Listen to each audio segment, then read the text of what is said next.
বাকবিতণ্ডার জেরে নিজের সহকর্মীকে ৮ রাউন্ড গুলি করেন পুলিশ কনস্টেবল কাউসার আহমেদ। পুলিশ দাবি করে মানসিক ভারসাম্যহীন ছিলেন তিনি। এর মাঝেই সরকারি খরচে কাউসারের মানসিক সমস্যার চিকিৎসার ব্যাপারটি তার পরিবার থেকেই জানানো হয়। তারপরও কেন তাকে ডিউটিতে রাখা হলো এমন প্রশ্নের জবাবে পুলিশের মহাপরিদর্শক পুরো দায় চাপালেন চিকিৎসকের উপর। আর স্বরাষ্ট্রমন্ত্রী বলছেন, পুলিশের মানসিক সমস্যা নিয়ে বাহিনীটি কাজ করছে। এখন একজন ডাক্তার তাকে বলেছে যে সে ফুললি ফিট ফর জব, তখন আমরা তাকে কাজে নিয়োজিত করেছি।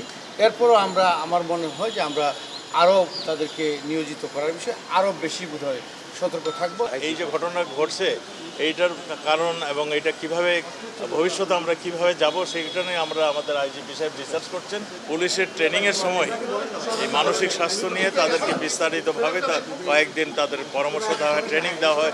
নগদে 500 টাকা বা তার বেশি পেমেন্টে পেতে পারেন ঢাকায় জমিসহ 20 কোটি টাকার পুরস্কার। এদিকে এমপি আনার হত্যা মামলা তদন্তের বিষয়ে মন্ত্রী বলেন, চোরাচালান বা রাজনৈতিক দ্বন্দ্বের কারণে হত্যাকাণ্ড হয়েছে এমনটা নয়। তবে এমপি আনারের এলাকা সন্ত্রাসপ্রবণ, তাই ঘটনা আরও নিবিড়ভাবে খতিয়ে দেখা হচ্ছে। আমাদের পক্ষ থেকে কোনোদিন বলা হয়নি যে চোরাচালানি কোনো রাজনীতি।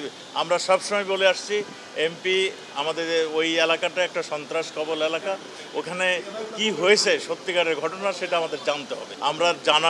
আমরা এখন তদন্ত করছি, তদন্ত পরে আপনাদেরকে জানাবো। মঙ্গলবার সকালে রাজারবাগ পুলিশ লাইনে হাইওয়ে পুলিশের 19তম প্রতিষ্ঠা বার্ষিকী অনুষ্ঠান থেকে মহাসড়কে চাঁদাবাজি নিয়ন্ত্রণে রাজনৈতিক নেতাদেরও এগিয়ে আসার আহ্বান জানান স্বরাষ্ট্রমন্ত্রী। চাঁদাবাজি আমাদের পুলিশ যথাসম্ভব নিয়ন্ত্রণ করতে চেষ্টা করছে। আল আমিন তুষার, সময় সংবাদ, ঢাকা।